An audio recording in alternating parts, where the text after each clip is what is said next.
भीमा कोरेगाव येथे 207वा शौर्य दिन या ठिकाणी साजरा होतोय। राज्य देशभरातून अनुयायी आलेले आहेत आणि शौर्यस्तंभाला मानवंदना देत आहेत, विजय स्तंभाला मानवंदना देत आहेत। दरवर्षी हा लाखोचा कारवा दुपटीने वाढताना दिसतोय। काही भीम अनुयायी आहेत जे राज्याच्या कानाकोपऱ्यातून आलेत। दादा, काय नाव आपलं, काय सांगाल, काय भावना आहे आजच्या या दिवशी? मी डॉक्टर विश्वास भगवान गजरमल, माजी नगरसेवक, अखिल भारतीय काँग्रेस कमिटीचा राष्ट्रीय अनुसूचित जातीचा सदस्य। मी एवढंच या संपूर्ण भारतातल्या अनुयायांना मी शौर्य दिनाच्या शुभेच्छा देऊ इच्छित आहे।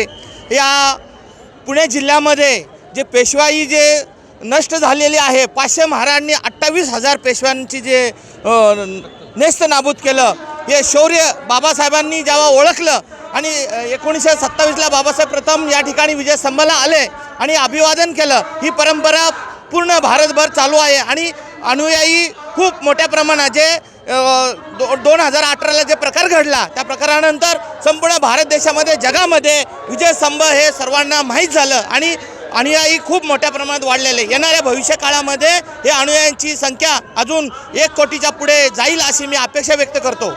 काय सांगाल दादा, या ठिकाणी आपण बघतोय की बाबासाहेब हे ग्रंथप्रेमी होते आणि मोठ्या प्रमाणावर चैत्यभूमी असेल, विश्व रेकॉर्ड झाला ग्रंथ विक्रीचा।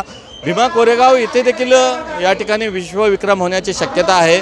मोठ्या प्रमाणावर ग्रंथ खरेदी केले जातात, त्याविषयी काय सांगाल?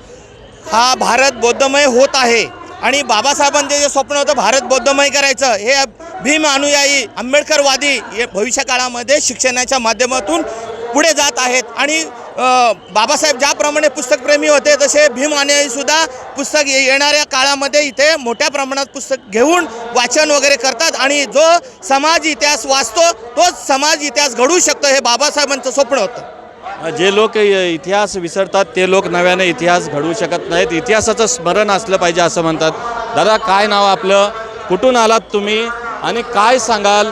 शौर्य दिनाच्या दिवशी विजय स्तंभाला मानवंदना द्यायला बाबासाहेब दरवर्षी यायचे, त्याप्रमाणे अनुयायांची संख्या देखील लक्षणीय वाढते। काय सांगाल, नाव काय? मी बाबासाहेब वैजनाथ सर्वदे, पिंपरी चिंचवड शहर बसपा प्रभारी। या ठिकाणी दरवर्षीप्रमाणे लाखोच्या संख्येने भीम अनुयायी या स्तंभास अभिवादन करण्यासाठी येत असतात आणि असेच या ठिकाणी पुढे पण परंपरेनुसार आणखी अनुयायी वाढण्याची, कोटीवर लोक वाढण्याची शक्यता आहे। तर मी या ठिकाणी विजयस्तंभास मी अभिवादन करून या सर्व भीमसैनिकांना या शौर्य दिनाच्या सर्वजणांना शुभेच्छा देतो आणि थांबतो। दादा, काय नाव आपलं, किती वर्षापासून आपण या ठिकाणी येत आहे आणि कसं वाटतं तुम्हाला, कशी ऊर्जा मिळते या शौर्यभूमीमध्ये? माझं नाव विलास ससाने, मी माजी सदस्य पिंपरी चिंचवड वृक्षप्राधिक सदस्य आहे आणि मी पहिले सर्व भीम सैनिकाला या शौर्य दिनाच्या कोटी त्यांना शुभेच्छा देतो आणि खरंच आपला समाज जे आहे ते एकजुटीने ते येत आहे, तो आम्हाला आनंद आहे। गेली आम्ही सर्व आमचे नगरसेवक विश्वास गजरमल, आमचे बाबा सर्वदे, आम्ही या ठिकाणी गेली 20 वर्षापासून या ठिकाणी येतो आणि मानवंदना देतो। तर परत आमचं सगळं भीमसैनिकाला आमच्या हार्दिक शुभेच्छा। देशाचं भवितव्य असलेला युवा नेमका काय करतोय याकडे लक्ष असतं आणि आपण बघूया। दादा, काय सांगशील? युवा वर्ग मोठ्या प्रमाणे आला आहे, लहान मुलं आलेली आहेत, वयोवृद्ध आबालवृद्ध आलेले आहेत। युवा वर्गाची जबाबदारी काय आहे बाबासाहेबांची चळवळ मोमेंट पुढे न्यायला? बाबासाहेबांचं या ठिकाणी स्वप्न होतं की भारत हा बौद्धमय झाला पाहिजे आणि या ठिकाणी आम्ही सांगू इच्छितो 1 जानेवारी 1818 साली जे ही लढाई झाली, ही लढाई पेशवे विरुद्ध महार अशी नसून ही खरी तर महार समाजाची, संपूर्ण महार अस्पृश्य समाजाची या ठिकाणी अस्तित्वाची आणि अस्मितेची लढाई होती।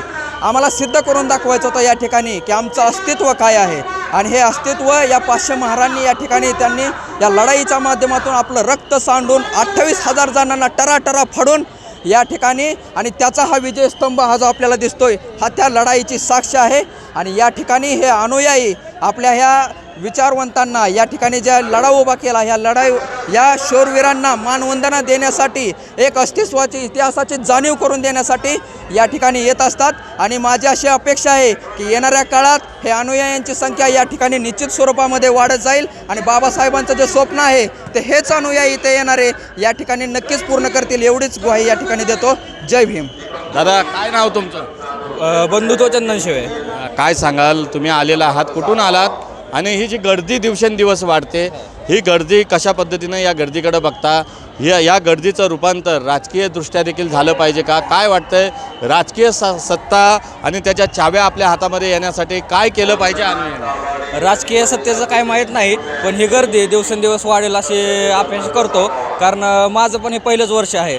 जसं मी ह्या पहिल्याच वर्षी आलो, तसं प्रत्येक वर्षी नवीन वर्ग हा वाढतच जाणार आहे आणि ही गर्दी 100% दुपटीने वाढणार आहे.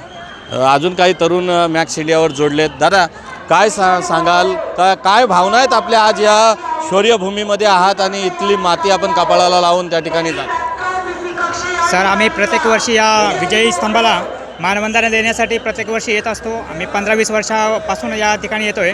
आम्हाला यापासून एक प्रेरणा मिळते की नवीन वर्षामध्ये आपले सामाजिक संघटना किंवा जे आहे ते समाजाचं एक डेव्हलपमेंट झाली पाहिजे किंवा बाबासाहेबांचे विचार आपण त्या विचाराने आपण समाजामध्ये वागलं पाहिजे.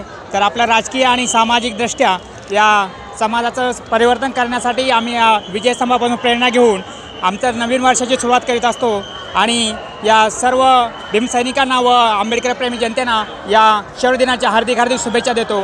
जय भीम, जय भारत. दादा, तुमच्या हातात कोणती पुस्तकं आहेत? आपण या ठिकाणी आलात, डॉक्टर बाबासाहेब आंबेडकरांची गाजलेली भाषणं, आपण हे पुस्तक घेतले. हे बघा, इथं जे येतात अनुयायी ते आपले पुस्तकप्रेमी आहेत, ग्रंथप्रेमी आहेत. बाबासाहेबांप्रमाणेच ते ग्रंथ घेतात. काय सांगशील दादा, कसं वाटतं इथे? इथला खूप मला भारी आनंद वाटला. पहिलेच वर्ष आलो. ज्ञानेश्वर महादेव खामकर, तालुका माजलगाव, जिल्हा बीड. हे मेळावा फार खूप छान वाटला. दरवर्षी मी येणार. जय भीम, जय मल्हार, जय शिवराय. एकूणच आपण बघतोय की 1 जानेवारी कोरेगाव भीमाचा शौर्य दिन आहे आणि या ठिकाणी राज्याच्या कानाकोपऱ्यातून केवळ एका समाजाचे, एका जातीचे लोक या ठिकाणी अनुयायी अभिवादन करायला येतात असं नाही, तर सर्वधर्मीय लोक या ठिकाणी मोठ्या संख्येनं या ठिकाणी येतात आणि बाबासाहेब आंबेडकर ज्याप्रमाणे या विजयस्तंभाला अभिवादन करायचे तशा पद्धतीची मानवंदना या ठिकाणी देताना दिसतात. मॅक्स इंडिया लाईव्हसाठी धम्मशील सावंत, भीमा, कोरेगाव.